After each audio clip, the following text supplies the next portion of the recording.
यहाँ ये बताना बहुत जरूरी होगा कि तकरीबन 2 महीने पहले इसी कंट्री के साथ आप हालते जंग मिसाइल एक दूसरे से चल रहे थे। आज आप लवी डबी हैं। मेरे नए वजीर आजम ने कहा है कि बॉर्डर के ऊपर हम कहते हैं, उन्होंने कहा है कि हम कारोबार के मीनार बिल्ड कर देंगे, मीनार बनाएंगे। और जो मोहतरम वहां से आए हैं उन्होंने कहा 2 बिलियन का ट्रेड है, 10 बिलियन तक जाएगा। अगर गैस आए तो वो आके 10 बिलियन का यहाँ से क्या लेंगे आप, यहाँ से क्या जाएगा? बात तो ये सोचने की। दूसरा, वो पाइपलाइन का जो मुआहिदा है वो बड़ा सेंसिटिव है। उसके बारे में स्टेट डिपार्टमेंट के मैथ्यू मिलर ने बिल्कुल क्लियर आपको कहा है कि आप करेंगे तो सैंक्शंस। नमस्कार दोस्तों, स्वागत आप सभी का हमारे YouTube चैनल डिजिटल रेजिमेंट्स में। जैसा कि आपको पता है दोस्तों, हम आपके लिए एक से एक लेटेस्ट न्यूज़ लेकर आते ही रहते हैं। वैसे ही एक लेटेस्ट न्यूज़ के साथ फिर हाजिर हुए हैं दोस्तों। लेकिन उससे पहले अगर अभी तक आपने हमारे चैनल को सब्सक्राइब नहीं किया, प्लीज़ दोस्तों सब्सक्राइब कर लीजिए। और ये न्यूज़ अगर आप हमारे फेसबुक चैनल पर देख रहे हैं तो प्लीज़ हमें फॉलो कर लीजिए। तो दोस्तों, पाकिस्तान से खबर आ रही है। पाकिस्तान अभी रिसेंटली IMF से पैसा लेने के लिए गया हुआ था, तो अभी उन्होंने हो सकता है कि पैसा दे भी दिया जाए, लेकिन उससे पहले शायद IMF दोबारा से विजिट करना चाहेगा। और विजिट तो ईरान के भी PM आए हुए हैं रिसेंटली, तो दोनों के अंदर तालमेल ठीक नहीं था। पाकिस्तान और ईरान के बीच में भी अच्छी खासी युद्ध की संभावना थी, क्योंकि पाकिस्तान ने भी हमला किया था और ईरान ने भी जवाब दिया था। इसके बावजूद PM ईरान के आए हुए हैं पाकिस्तान में। और अब देखना ये है कि उनका एक पाइपलाइन का काफ़ी दिन से मुद्दा फंसा हुआ है। पाइपलाइन का कनेक्शन आगे बढ़ेगा नहीं बढ़ेगा, क्योंकि ईरान ने अपना काम कर रखा है, लेकिन पाकिस्तान दोनों तरफ से फंसा हुआ है। एक तरफ से अगर वो ईरान की बात मानता है तो IMF से पैसा कहाँ से लेगा, और अगर IMF की बात मानता है तो ईरान से कुछ डेवलपमेंट लेनी है वो कैसे लेगा। इसी से रिलेटेड ये न्यूज़ है दोस्तों। न्यूज़ बड़ी ज़बरदस्त है, अंत तक आप जुड़े रहिए हमारे साथ में। चलिए न्यूज़ को करते हैं स्टार्ट। सर, ईरान के प्रेसिडेंट आए और ये तो आपको मालूम ही होगा। उसके बाद कराची भी जाएंगे, लाहौर भी जाएंगे। दोनों जगह छुट्टी दे दी गई है, कहा कि जी सब स्कूल कॉलेज सब बंद रहेंगे, ऑफिस भी छुट्टी पर हैं। लेकिन अमेरिका की तरफ से भी कहा गया कि अगर पाकिस्तान ने गैस पाइपलाइन पे काम किया तो सैंक्शंस लग सकती हैं। किस तरह देख रहे हैं आप उनके विजिट को? देखिए, इससे पहले कुछ और भी चीजें हुई हैं इस वक्त। कुछ अच्छी बातें भी हो रही हैं और कुछ खदशात भी हैं। मुझे अच्छी बातें ये हो रही हैं कि आप कुछ इंटरनेशनल खबरों का हिस्सा बने हैं। कई लोग आ रहे हैं, कई जा रहे हैं। एक तो वो है, और उसके बाद अमेरिका की तरफ से जो पाबंदियों का भी आपके ऊपर एक धमकी उनको दी है। शायद इसकी टाइमिंग बड़ी सेंसिटिव है जो ईरान के साथ आई। फिर लोगों की मैंने बातें सुनी, बल्कि आपने मुझे वो भेजा है किसी सेनेटर साहब का भी, कि वो कहते हैं कि हम व्हाइट हाउस में घुस के मारेंगे। भाई, व्हाइट हाउस पे पहले जो व्हाइट हाउस से 3 ब्लॉक पे आप जो मिनटें पैसों के लिए कर रहे हैं उसका भी तो देखें ना आप, IMF के क्या कर रहे हैं। लेकिन चले, अब इस सारा मिला जुला के बात करते हैं। बल्कि 3 दिन के दौरे पे आए हैं ईरान के सदर, और तीनों से मुलाकात भी करेंगे। आर्मी चीफ साहब से भी, वजीर आजम साहब से भी, और सदर साहब से। तीनों शहरों में जाएंगे। उन्होंने पौधा लगाया वहां पे उसका, और एक शहरा का नाम ईरान एवेन्यू रखा जा रहा है। उसका नाम ही ईरान पे रख दिया गया। इस्लामाबाद में सर है वो, इस्लामाबाद के अंदर। यहाँ ये बताना बहुत जरूरी होगा कि तकरीबन 2 महीने पहले इसी कंट्री के साथ आप हालते जंग मिसाइल एक दूसरे से चल रहे थे। आज आप लवी डबी हैं। मेरे नए वजीर आजम ने कहा है कि बॉर्डर के ऊपर हम कहते हैं, उन्होंने कहा है कि हम कारोबार के मीनार बिल्ड कर देंगे, मीनार बनाएंगे। और जो मोहतरम वहां से आए हैं उन्होंने कहा 2 बिलियन का ट्रेड है, 10 बिलियन तक जाएगा। अगर गैस आए तो वो आके 10 बिलियन का यहाँ से क्या लेंगे आप, यहाँ से क्या जाएगा? बात तो ये सोचने की। दूसरा, वो पाइपलाइन का जो मुआहिदा है वो बड़ा सेंसिटिव है। उसके बारे में स्टेट डिपार्टमेंट के मैथ्यू मिलर ने बिल्कुल क्लियर आपको कहा है कि आप करेंगे तो सैंक्शंस लगाई जाए। और सैंक्शंस का खदशा भी, बल्कि मैं ये भी बताना चाहूंगा, उन्होंने कह दिया 3 चाइनीज कंपनियां और एक बेलारूस की कंपनी उन्होंने पाबंदियां लगा दी।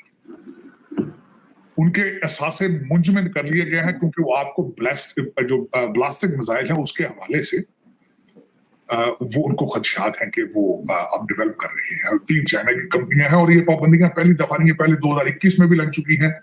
13 कंपनीज में लगी थी चाइनीज कंपनियों पे। फिर 2023 के अंदर भी 3 कंपनीज के ऊपर ब्लास्टिक मिसाइल बनाने की। तो ज्यादातर लोगों ने ये कवर नहीं किया, किसी को खबर नहीं थी। अमेरिका के अंदर एक पाकिस्तानी शहरी है जिसका नाम मोहम्मद पहलवान है, उसको अरेस्ट किया हुआ है यहाँ पे उन्होंने। उसके ऊपर इसी तरह की चीजें पाकिस्तान में स्मगल करने की, या आपके इस तरह की जो बैन चीजें हैं वो आइटम पाकिस्तान पे स्मगल करने के लिए उन्हें फेडरल कोर्ट की तरफ से 20 साल की सजा का सामना है। उन्होंने यहाँ पे कोस्ट गार्ड के सामने कुछ झूठ बोला है, उसके भी उनको 5 साल की सजा का सामना है। अब इससे कुछ सवालात पैदा हो रहे हैं कि क्या बचा। अब बात हम करते हैं ईरान के सदर की। क्या अमेरिका ने ईरानी सदर के आने से पहले आपको ये थोड़ा सा झटका दिया है? क्या ये भारत का प्रेशर है अमेरिका के ऊपर? क्या अमेरिका भारत जो है वो सुलह करने जा रहे हैं और अमेरिका ये सारा कुछ करके भारत को खुश कर रहा है?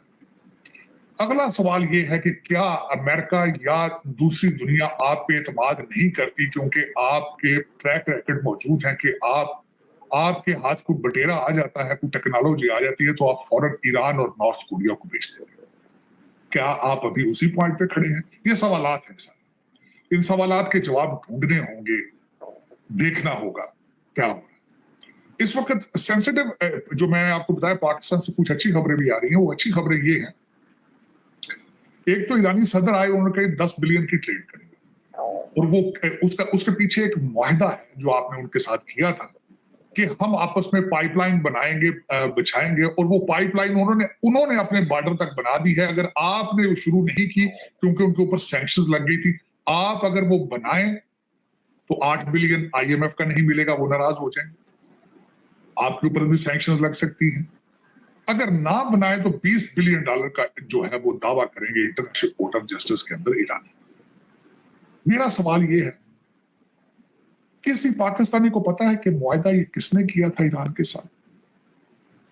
वो भाईजान कौन थे वो जो सारा झंडी कर गए पाकिस्तान के साथ? क्या वो उन्हें पता नहीं था कि हम अमेरिकन डॉलर्स पे चलते हैं? अब उसके बाद आज कई बातें ये भी हो रही हैं कि मियां नवाज शरीफ साहब डार साहब को साथ, अपने जो रिश्तेदार हैं उनके समधी हैं, उनको साथ लेके चाइना के दौरे में गए। ये भी एक बड़ी अजीब सी बात है। वहां क्या करने जाएंगे? कुछ लोग ये चैमुगोइयां कर रहे हैं कि वो जाके उनकी मिन्नतें तरले करेंगे कि भाईजान आ जाए, पिछली दफा पिज्जे हमने नहीं खाए थे, किसी और ने खाए थे, आप आ जाए, अब हम बर्गर खाएं। किसी ने पिज्जे खाए थे, हम तो भाई बर्गर खाने वाले कि सी पैक दोबारा लाए। और आपको पता है कि सी पैक के लिए सिर्फ आपकी मिन्नतें तरले नहीं है, आप उनकी जानो माल की हिफाजत ही नहीं कर पाते। दासो डैम जो है, वो दासो डैम के ऊपर चाइनीज आपने बहुत मारे और बलोचिस्तान के अंदर भी बहुत मारे, उनकी जिंदगियां जो है। फिर वो जब ये कहते हैं कि हम अपने फौज ले जाते हैं वहां पे, हम अपने लोगों की हिफाजत खुद कर लेते हैं, वो आपको एक्सेप्टेबल नहीं है। लेकिन देखिए खिचड़ी पकड़ी है। एक और बात है, टर्की के आर्मी चीफ जो थे वो आए हैं यहाँ पे आपकी काबुल एकेडमी, जो मिलिट्री एकेडमी की पासिंग आउट, ये भी बहुत बड़ी बात है। तो दर हकीकत इस वक्त जो दोनों तरफ से ये लग रहा है, एक तो अमेरिका ने थोड़ा सा स्लैप आपको किया है, लेकिन आप भी क्रीज से बाहर निकल के खेल रहे हैं, आप भी उनके नर्व को टेस्ट कर रहे हैं अमेरिकन के। और साथ ये है कि आप चाइना, जो मैं यहां से देख रहा हूं, ईरानी सदर का आना, मियां साहब का चाइना जाना, आप दोनों तरफ से कोशिश कर रहे हैं कि दोनों तरफ से पैसे बनाए जाएं, चाहे IMF से भी बनाए जाएं और उधर से भी बनाए जाएं। अमेरिका की वीक पोजीशन से फायदा उठाया जाए। अमेरिका फंसा है इस वक्त यूक्रेन के अंदर, और अमेरिका फंसा है रेड सी के अंदर, अमेरिका फंसा है इजराइल के अंदर। वो कमजोर लाचार है, तो वो हमें शायद 8 बिलियन भी दे दे और ना पाइपलाइन पे एतराज करे, ना सी पैक पे एतराज करे। आप इस चीज का भरपूर फायदा उठाना चाहते हैं। अब देखें आप कामयाब होते हैं, अमेरिका इससे अगला स्टेप उठाता है, क्या होता है इस चीज की आने वाले दिन बताएंगे। लेकिन सूरत हाल इसकी नहीं है। अब उसमें जो ईरानी सदर है, उसके बाद अगली बात हम कर रहे थे, जो उस आपके रीजन के अंदर जो 2-3 नई चीजें कुछ और भी हुई हैं कि आपके ज़िमनी इलेक्शन, वो इलेक्शन जो सीटें छोड़ी थी मैडम मरियम नवाज ने छोड़ी थी, हमजा शहबाज शरीफ साहब ने छोड़ी थी, और जो कई लोग थे जो MNA थे, कुछ उसमें से वजीर बने हैं, उन्होंने अपनी सूबाई सीटें छोड़ी थी। अब इलेक्शन की सूरत हाल ये है कि इलेक्शन से पहले ही लोगों को पता था कि इसका रिजल्ट क्या है। वो 2 तरीकों से, एक तरीका ये था कि इमरान खान साहब अगर इलेक्शन हारे तो उन्होंने कहना धांधली। इमरान खान की पॉलिसी ये है कि कोई भी इलेक्शन अगर वो हार जाए तो वो इलेक्शन फेल है, जो कि जमहूरी स्टाइल नहीं है। जमहूरियत इसको नहीं कहा, चाहे जितने भी वो कहते हैं, अगर मैं नहीं तो कुछ भी नहीं, मेरी मर्जी का फौजी जर्नल नहीं तो वो जर्नल भी 2 नंबर है, मेरी मर्जी का चीफ जज नहीं है तो वो भी मुझे एक्सेप्टेबल नहीं। तो ये उनकी पुरानी आदत है। फिर उसके बाद आज कुछ बयानात आए हैं बड़े चौंका देने वाले, राणा सनाउल्लाह साहब ने भी दिए तो कुछ बयानात बाजवा साहब के हवाले से कि उनके साथ तक उन्होंने जो हीरोइन के केसेस उनके ऊपर बनाए गए थे, उन्होंने कहा कि मैंने असेंबली के अंदर खड़े होकर उनसे बातें की थी और कई चीजें इस वक्त। और आपके एक और भी है, परवेज मुनस लाई साहब ने स्पेन से बयान दिए हैं कि हमें बाजवा साहब ने ये किया था, वो किया। गुजरात के अंदर से जो उनका परवेज लाई साहब का है, वहां से आदली के बड़ी तस्वीरें निकल रही हैं। मोनस लाई साहब की जो वालदा है कैसरा लाई, उनकी वीडियोस कई वायरल हो रही हैं इस वक्त। तो एक जिसको कहा जाए कि मिसमैनेज्ड है कंप्लीटली। मेरी कल एक ग्रुप के साथ यहाँ अमेरिका के अंदर डिस्कशन हो रही थी, उसमें कई टेक्नोक्रेट और बड़े बाअसर कई पाकिस्तानी मौजूद थे, प्रोफेसर साहबान थे जो ज्यादा मुझे पीटीआई सपोर्टर लगते थे। बार बार उन्होंने ये मुझे कहा, उस पर बावर कराने की कोशिश। तो देखा दोस्तों आपने डिबेट के अंदर कैसे अभी पाकिस्तान में दोनों तरफ से कसमकशी चल रही है कि ईरान को भी खुश रखना है और आईएमएफ को भी खुश रखना है, यूएसए को भी खुश रखना है, सबको खुश भी रखना है, पैसे भी लेने हैं, ये डेवलपमेंट भी करवानी है। लेकिन वो कैसे पाएगा ये तो खुद पाकिस्तान को ही नहीं पता, क्योंकि जो कुछ सब कुछ आर्मी के हाथ में है और आर्मी सिर्फ अपना पैसा बनाने के चक्कर में या अपना वर्चस्व रखने के लिए पाकिस्तान को उस दलदल में धकेल रही है जो कि कभी वापस ही नहीं आ पाएगा पाकिस्तान वहाँ से। और हालांकि धकेल ही दिया उसमें, क्योंकि आज वहाँ पर भुखमरी की आशंका पैदा हो गई है। हर एक आदमी रोटी के लिए लाइन में लगा हुआ है, तड़प रहा है और छोटे से छोटा बच्चा भी आज वहाँ पे कर्ज में डूबा हुआ है। तो दोस्तों न्यूज़ आपको कैसी लगी हमें आप कमेंट करके जरूर बताइए और जल्दी हाजिर होते हैं नई न्यूज़ के साथ। तब तक के लिए जय हिंद, जय भारत, वंदे मातरम।